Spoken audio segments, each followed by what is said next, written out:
Baik, semuanya selamat pagi, selamat datang kembali di Philip Morning Market Call.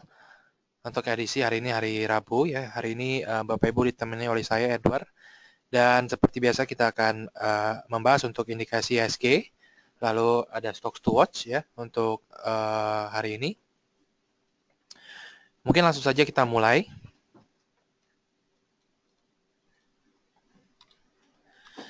Baik, untuk indikasi IHSG ya hari ini kita melihat IHSG ada kecenderungan untuk bergerak sideways ya dengan level support dan resisten itu berada di level 5.311 dan 5.000 sampai dengan 5.414. Adapun untuk market driver kalau kita berkaca kepada pasar regional pagi ini rata-rata masih dibuka mix ya. Ada yang menguat, ada yang turun, namun pergerakannya itu cenderung tipis ya, tidak terlalu banyak atau tidak terlalu signifikan ya. Dan kita juga melihat bahwa di Wall Street kemarin juga indeks tiga besar utama ini masih ditutup turun ya, dan alasannya masih saya rasa masih sama ya, masih bergantung kepada the Fed ya, yang masih akan melihat laporan tenaga kerja yang akan dirilis pada hari Jumat nanti ya. Jadi sentimen dari pasar global ini masih sangat bergantung kepada the Fed ya, dan pada minggu ketiga nanti ya, pada minggu ketiga bulan September nanti kemungkinan besar akan ada volatilitas yang cukup bisa dibilang cukup besar ya. Kita belum tahu bagaimana pergerakannya nanti, namun diprediksi akan ada volatilitas yang cukup besar mengingat pada bulan September nanti chance atau kemungkinan bahwa The Fed akan menaikkan suku bunga itu sampai saat ini kalau tidak salah sudah 50-50. Ya, jadi sebelumnya itu hanya 30% untuk menaikkan suku bunga, namun sekarang kelihatannya sudah 50-50. Jadi semakin chance-nya itu biasa kalau chance-nya 50-50 ya, pasar itu bergerak sangat volatile dan cenderungannya tidak bisa atau sangat susah diprediksi. Oke, lalu yang kedua kalau kita lihat dari oil ya, oil pada pagi ini masih bergerak melemah, namun pergerakannya tidak terlalu signifikan juga ya. Dari global brand ini hanya turun sekitar 0,12%, lalu dari WTI atau minyak US ya ini turun sekitar 0,24%. Lalu dari pasar domestik ya, kembali lagi pasar masih menunggu data inflasi yang untuk bulan Agustus ya, yang dimana ekspektasinya akan berada di level 2,9% secara year on year. Ya, ini turun dari level 3,2% di bulan Juli. Jadi dengan kata lain kita bisa berekspektasi bahwa pada bulan Agustus ini akan kembali terjadi deflasi. Oke, dan dengan estimasi atau dengan konsensus inflasi yang berada di bawah level 3%, ya ini tentu saja ini memberikan sedikit sentimen positif kepada pasar karena ada kemungkinan bahwa BI bisa menurunkan suku bunga lebih lanjut lagi. Jadi ruang untuk menurunkan suku bunga ini terbuka cukup lebar untuk saat ini. Oke, kita masuk untuk stocks to watch. Yang pertama ada Waskita. Di sini Waskita mereka menghitung-hitung ya total dana yang kemungkinan bisa diambil atau bisa didapatkan dari IPO anak usahanya itu Waskita Beton Precast ya. Total dana yang mereka perkirakan ini mencapai 5,16 triliun. Ya, lalu kalau kita lihat dari pemberitaan yang disampaikan ya beberapa hari terakhir atau pada minggu-minggu terakhir ini, Waskita sendiri pada waktu itu hanya menargetkan dana sekitar 4 triliun. Jadi dengan kata lain ada kenaikan estimasi dana yang bisa dihasilkan dari IPO anak usahanya ini.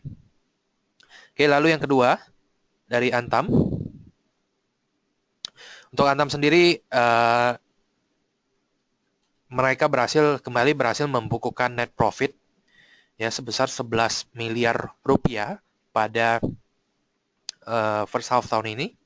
Memang tidak kecil, namun kita lihat ada perbaikan yang cukup bagus ya dibandingkan dengan kinerja pada first half tahun lalu. Ini minus atau rugi sekitar hampir 400 miliar rupiah.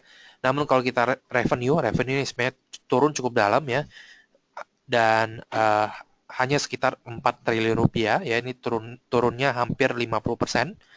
Ya, hampir 50% atau sekitar 47%. Lalu yang ketiga ini juga laporan keuangan untuk first half ya. Di sini Tima membukukan net loss sekitar 33 miliar rupiah ya dibandingkan dengan net profit sebesar 5 miliar rupiah pada first half pertama di tahun 2015. Dan rugi ini juga cenderung dikarenakan oleh penurunan revenue ya. Ini penurunan revenue sebesar 12,5% menjadi sekitar 2,8 triliun rupiah. Lalu yang terakhir, emiten semen atau SMCB ini juga merilis laporan keuangan untuk first half-nya. Di sini SMCB juga membukukan kerugian ya sebesar 51,4 miliar rupiah. Namun kalau kita lihat ruginya ini sebenarnya lebih bagus daripada rugi yang diderita pada tahun lalu ya. Kalau kita lihat pada first half tahun lalu rugi SMCB membukukan kerugian ini sekitar 138 ya. Lalu dari sisi revenue ya sampai dengan 6 bulan pertama revenue ini mengalami kenaikan sekitar 11,7% menjadi 4,77 triliun rupiah.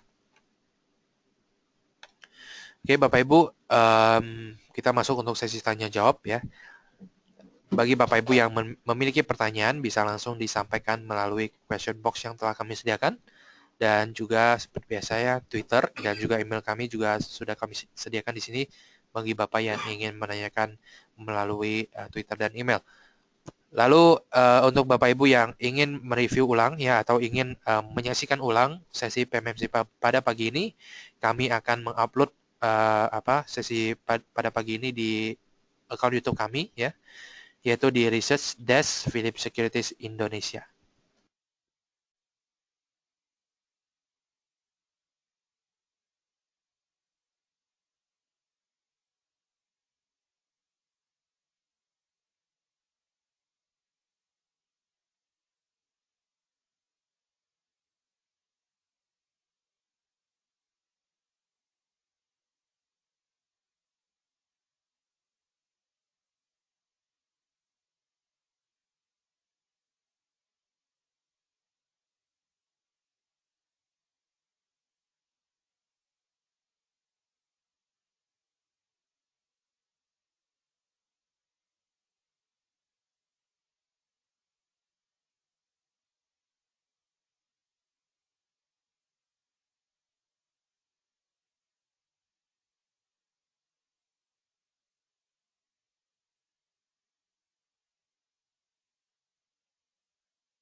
Baik, kita masuk ke pertanyaan pertama dari Pak Damri untuk Pepro.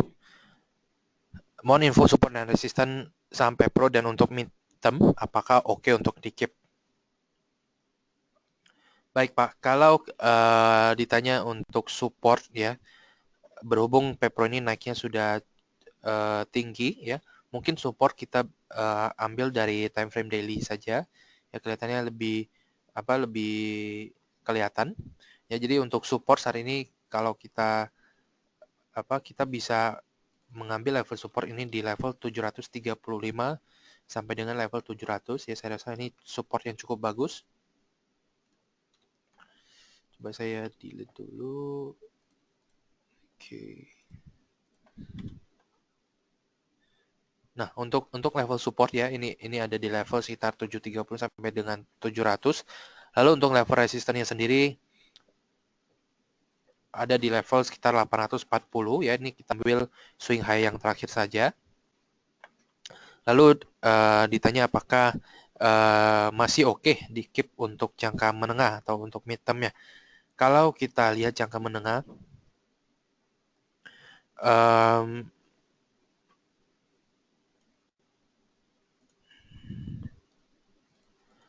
kecenderungannya di sini Pak, ada aksi profit taking ya. Berhubung ini harga sudah naik tinggi, ada kecenderungan aksi profit taking ya, karena kalau kita lihat di sini stokastik ini sudah berada di zona overbought ya, dan MACD juga kelihatannya ada tanda-tanda untuk uh, turun ya. Jadi mungkin begini, mungkin kalau Pak Adam Ray sudah memiliki di level yang lebih rendah ya, sudah memiliki di level rendah, mungkin strateginya adalah kita bisa melakukan sell on strength ya. Namun kalau harga ini ternyata tidak rebound ke atau tidak naik kembali ke atas, mungkin kita harus berhati-hati Pak. Jadi mungkin untuk, jadi istilahnya kalau harga ini sudah turun di bawah level 700 atau di bawah level supportnya ini Pak, mungkin kita bisa melakukan profit taking saja Pak. Kita bisa mengambil saja profit yang sudah kita dapatkan dari dari level akumulasi sebelumnya. Namun kalau ternyata level 700 ini tidak ditembus Pak, ya, mungkin kita bisa keep saja untuk jangka menengahnya. Jadi so far mungkin untuk saat ini saya rangkum, mungkin kalau Pak Damri sudah memiliki di level yang lebih rendah ya, mungkin option pertama Bapak bisa menjual dulu parsial ya, atau opsi kedua yaitu kita menunggu apakah konsolidasi yang terjadi saat ini ya bisa tertahan di level supportnya yaitu 700. Kalau bisa di keep saja, kalau tidak bisa mungkin kita harus uh, mengantisipasi dengan melakukan profit taking saja. Oke, semoga itu menjawab.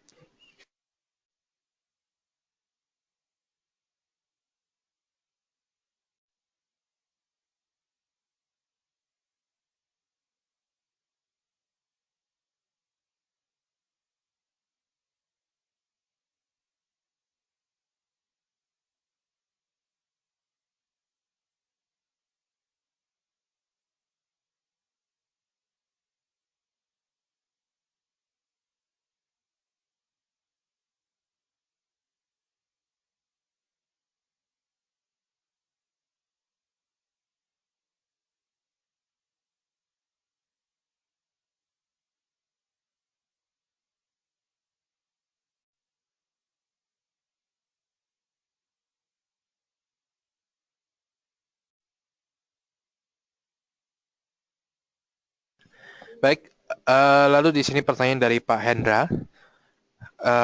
Selamat pagi, Pak Hendra ya.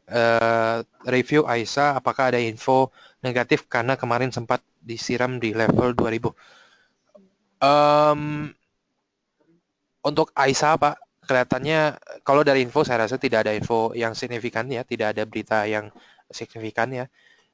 Um, kalau kita lihat penurunan kemarin, saya rasa ini bisa dibilang hanya sekedar profit taking ya, karena harga ini sudah naik cukup signifikan. Namun kalau kita lihat lagi pada penutupannya Pak, harga ini kembali rebound naik ke atas. Jadi saya rasa kalau dari info tidak ada apa-apa sih, tidak ada problem ya.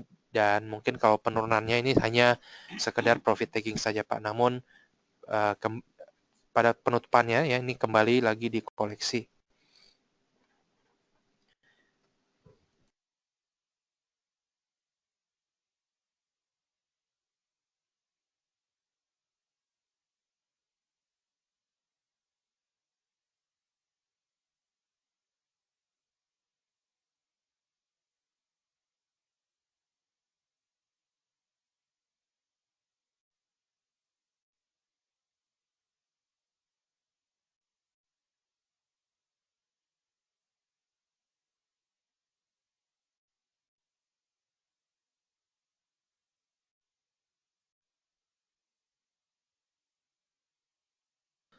Baik, lalu di sini pertanyaan dari Pak Richard Setiadi ya. Yang pertama ini mengenai suku bunga, nanti mungkin akan dibahas lebih lanjut oleh em, rekan saya Milka ya.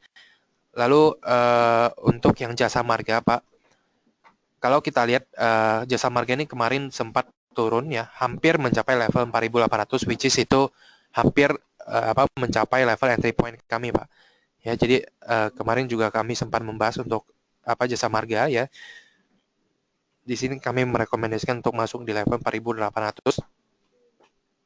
Namun um, mungkin ini kembali lagi untuk Bapak atau Ibu yang sudah memiliki ya, mungkin untuk sekarang di keep saja ya, karena kelihatannya level 4.800 ini masih belum ditembus. Namun namun kalau kita lihat lebih lanjut ya, kalau berhubung jasa marga ini ingin right issue ya, akan melakukan right issue ya, mungkin kita harus kembali lagi harus saya tekankan ya, mungkin untuk level stop loss-nya ini harus dijaga ketat, yaitu di bawah level 4.800. Ya, kalau saya lihat di sini saya rasa level 47 sampai di level mungkin di bawah level 4.700 saja kita sudah harus mempertimbangkan untuk melakukan cut loss. Ya, jadi mungkin untuk saat ini masih bisa saya rekomendasikan masuk Pak. Ya, karena penurunannya ini sudah cukup signifikan. Namun kembali lagi kita harus juga menjaga resiko kita. Jadi mungkin untuk cut loss-nya harus dijaga ya. Level stop loss-nya itu di bawah 4.700 untuk saat ini Pak.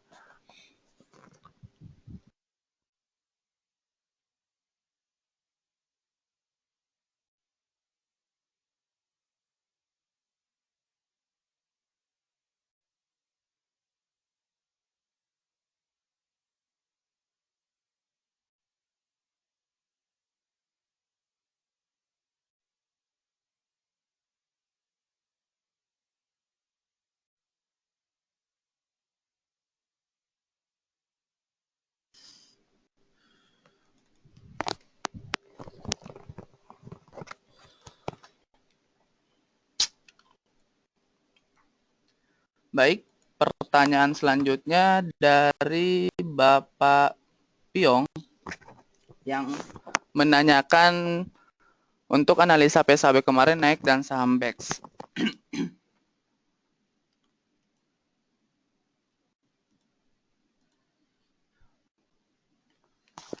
Baik Pak, untuk saham PSAB terlebih dahulu, saham PSAB merupakan saham rekomendasi teknikal kita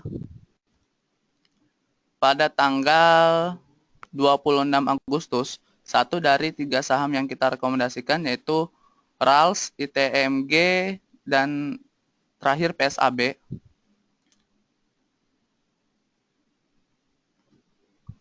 Nah, seperti yang terlihat pada layar, ITMG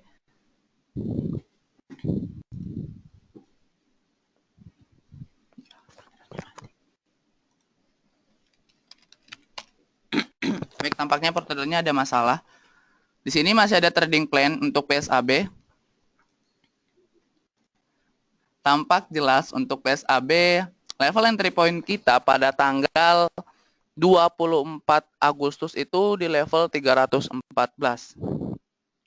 Oke, which is ini saya yakin kalau Bapak dan Ibu sudah mengikuti trading plan, ini sudah menyentuh level entry point kita, atau setidaknya Bapak dan Ibu sudah memiliki barang di MA 100-nya. Dan kemarin itu saham PSAB close di atas 370 atau close 30 poin di atas target price kita di level 340. Apabila Bapak dan Ibu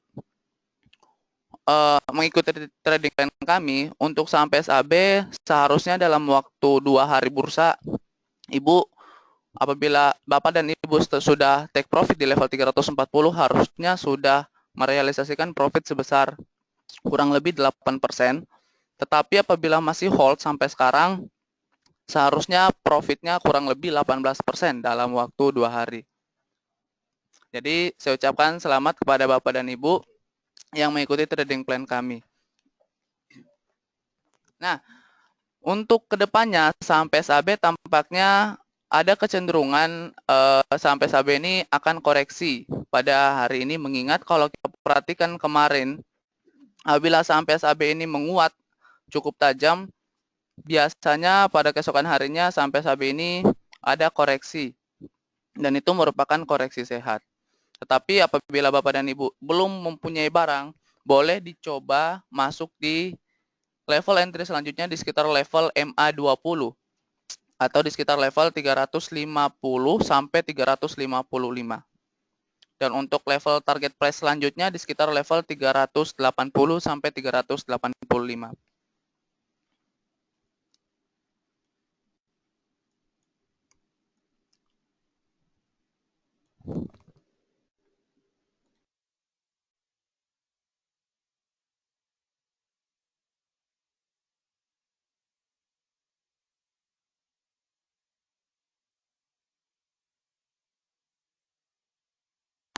Dan pertanyaan yang sama dari Bapak Piong untuk saham BEX.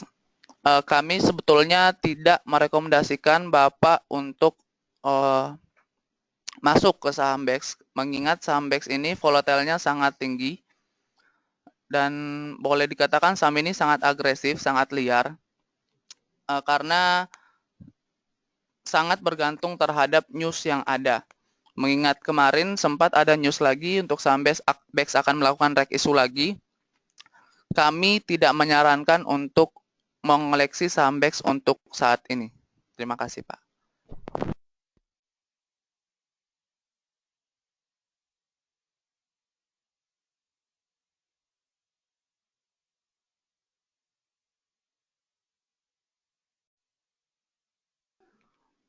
Pertanyaan selanjutnya dari Bapak Boy Senowato yang menanyakan untuk Antam.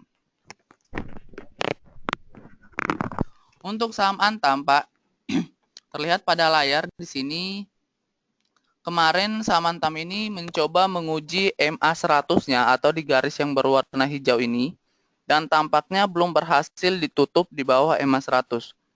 Karena pada saat closing saham Antam ini kembali ditutup di atas MA100. Oleh karena itu, apabila Bapak ingin coba masuk, silakan boleh dicoba di sekitar level MA100-nya atau di sekitar level 700 sampai 710. Di mana saham Antam ini hari ini mengeluarkan laporan keuangan yang tampaknya bottom line-nya cukup baik ya, naik 2 kali lipat dari kuartal pertama. Dan ada kecenderungan untuk reversal atau untuk naik pada perdagangan hari ini. Untuk target price pertama itu di sekitar level 750 sampai 755 untuk saham Antam. Dan mohon untuk dijaga level stop loss-nya di sekitar level 680, Pak. Terima kasih.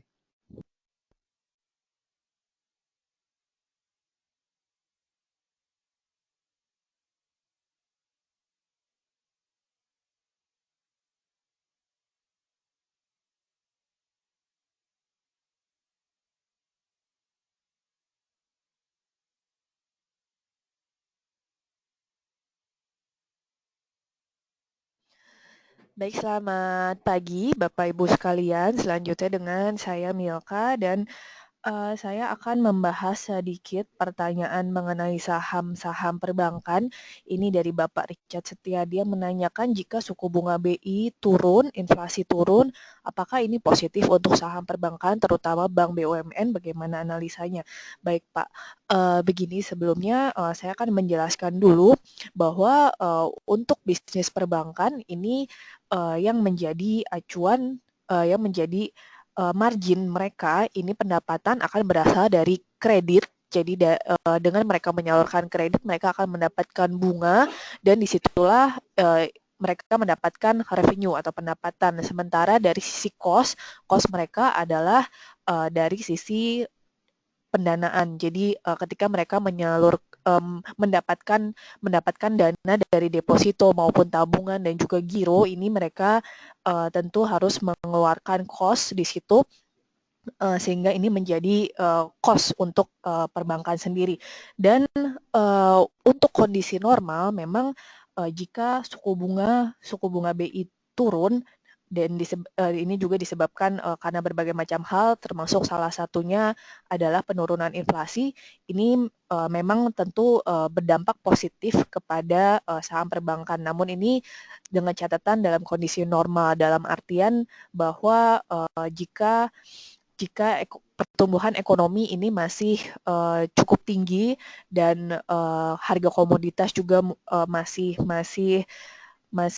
cukup tinggi, ini dengan penurunan suku bunga BI ini akan berdampak positif kepada saham perbankan karena akan menurunkan cost dari perbankan itu sendiri. Jadi dengan turunnya suku bunga BI ini akan menurunkan suku bunga kredit dan juga suku bunga dari deposito, sehingga cost dari perbankan sendiri ini akan mengalami penurunan dan akhirnya laba bersih bank bisa naik. Tapi itu dalam catatan bahwa dalam kondisi normal. Namun dalam kondisi seperti ini, di mana perekonomian Indonesia sendiri masih belum cukup tinggi, sehingga demand dari kredit ini belum terlalu banyak, sehingga hal ini bisa menyebabkan meskipun bunga BI turun dan juga bunga perbankan turun, bunga kredit turun, namun jika tidak ada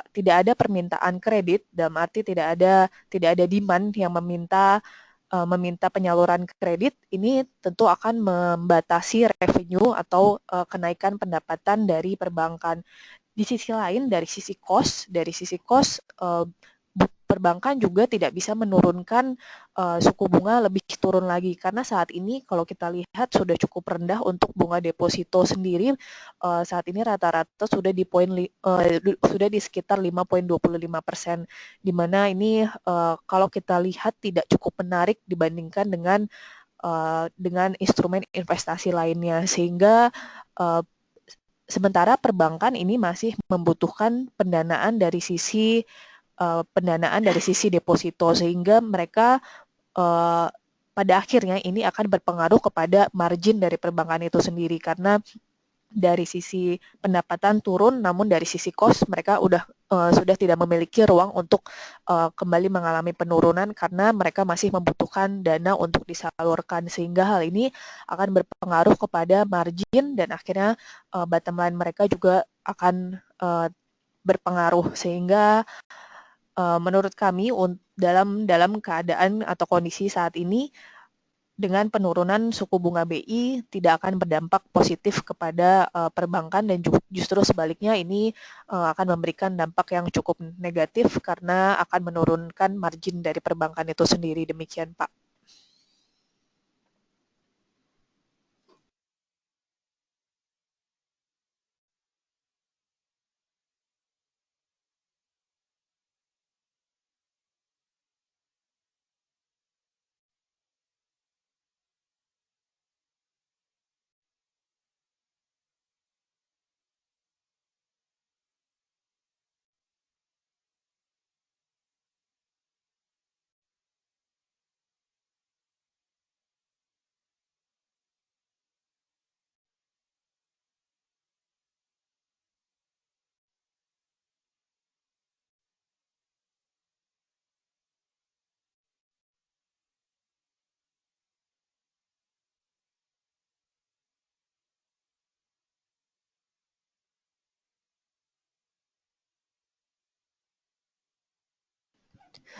Pertanyaan selanjutnya dari Bapak Hendra Agustiar yang menanyakan untuk saham Astra bolak-balik beberapa hari ini kira-kira riskan tidak kalau dikolek di level tersebut.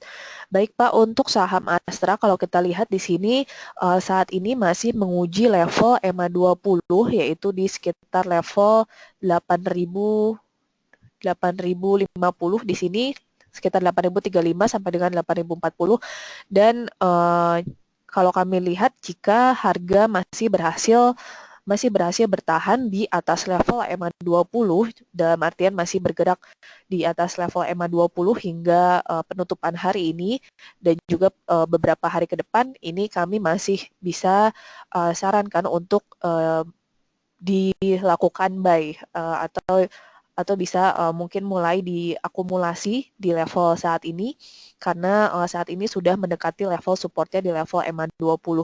Dan untuk level resisten terdekat saat ini kita ambil swing high terakhir yaitu di sekitar level 8.500 Pak. Jadi untuk target price jangka pendek ini di sekitar level 8.500, namun kami rasa di sini perlu dijaga cukup ketat untuk level stop loss-nya karena jika harga break di bawah level 8.000 ini kami bisa sarankan untuk dilakukan cut loss terlebih dahulu karena akan ada potensi untuk melanjutkan penurunan hingga ke level support berikutnya yaitu di sekitar level 7.675 di sini yang merupakan level MA50.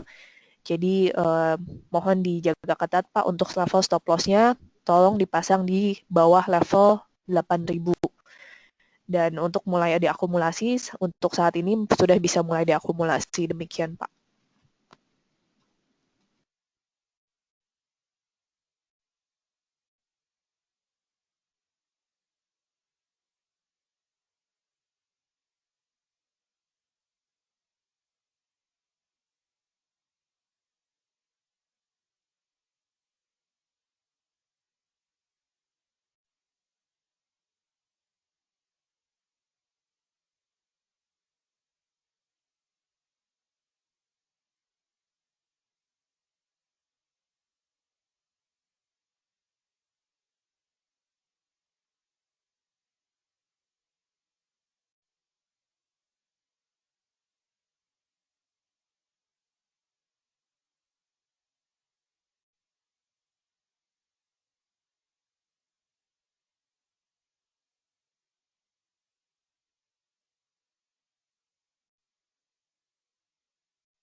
Selanjutnya dari Bapak Richard Setiadi mengenai saham SCMA, bagaimana dengan analisanya untuk saham SCMA? Untuk SCMA sendiri saat ini berada di area supportnya yakni di kisaran harga Rp3.000.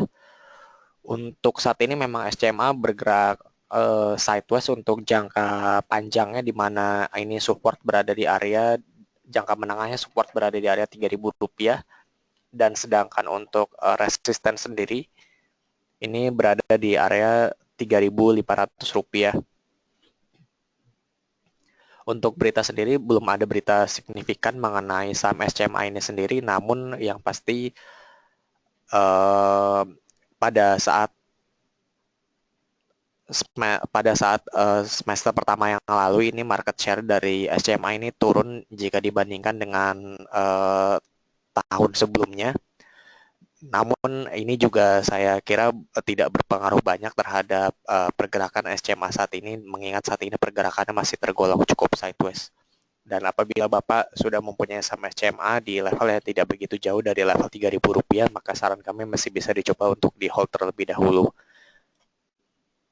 Dan apabila saham SCMA ini bergerak di bawah di 3.000, saran kami baru Bapak melakukan cut loss karena ada kemungkinan ini bisa menembus ke area Rp2.800.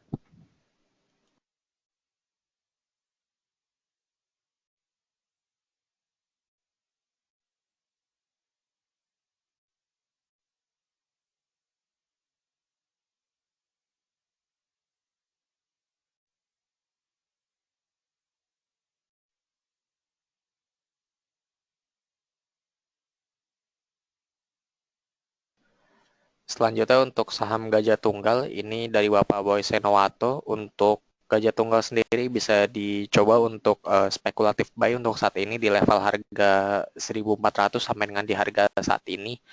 Namun kami menyarankan untuk spekulatif buy saja dengan take profit di area di 1.600 sampai dengan di 1.650 untuk level take profit dari saham Gajah Tunggal.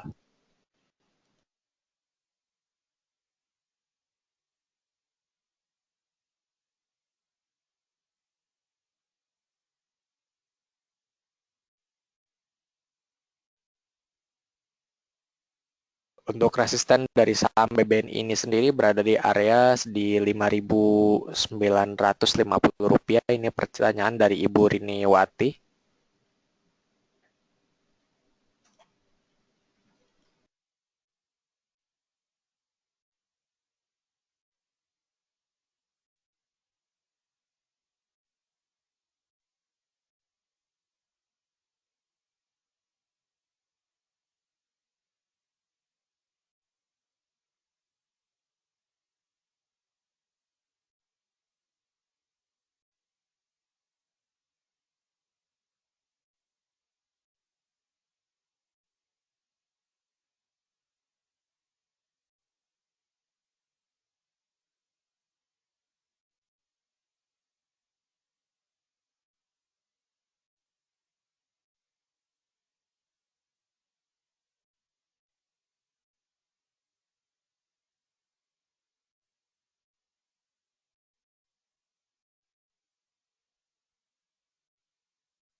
Pertanyaan selanjutnya, selamat pagi Bapak Ibu. Pertanyaan selanjutnya dari Bapak Eri Victor yang menanyakan sejauh ini apakah yang membuat saham properti masih koreksi.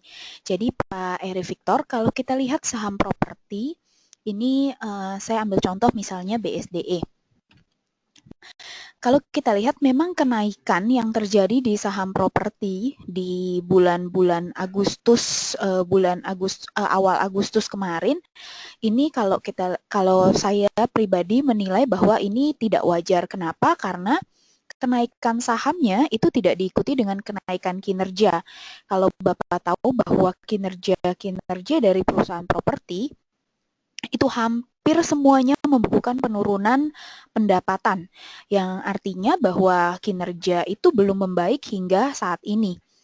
Memang ada beberapa perusahaan yang bottom line-nya mengalami kenaikan, jadi laba bersihnya naik, itu pun bukan didukung dari kenaikan pendapatan, tapi lebih dikarenakan ada faktor lain seperti keuntungan kurs. Jadi misalnya seperti Pakuwon atau Asri yang sebelumnya membukukan kerugian kurs, saat ini tahun ini mereka membukukan kenaikan kurs. Jadi mereka membukukan kenaikan laba bersih.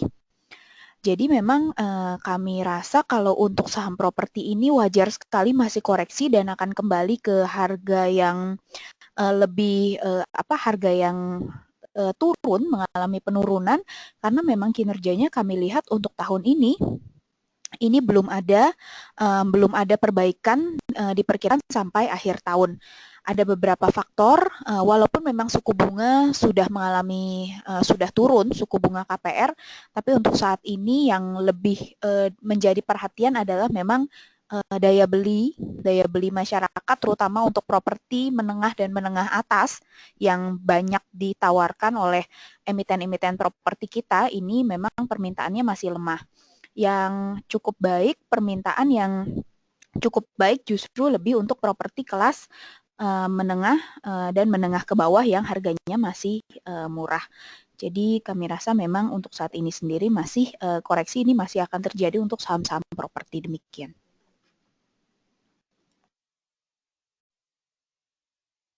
Baik Pak, ini pertanyaan yang terakhir untuk Bapak Erwin Yudo yang menanyakan, saya barusan mau membeli KF tetapi di order statusnya reject.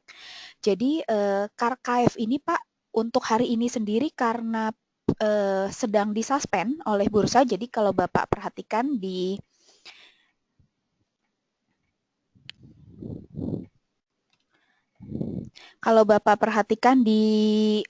menu order book-nya, di order book,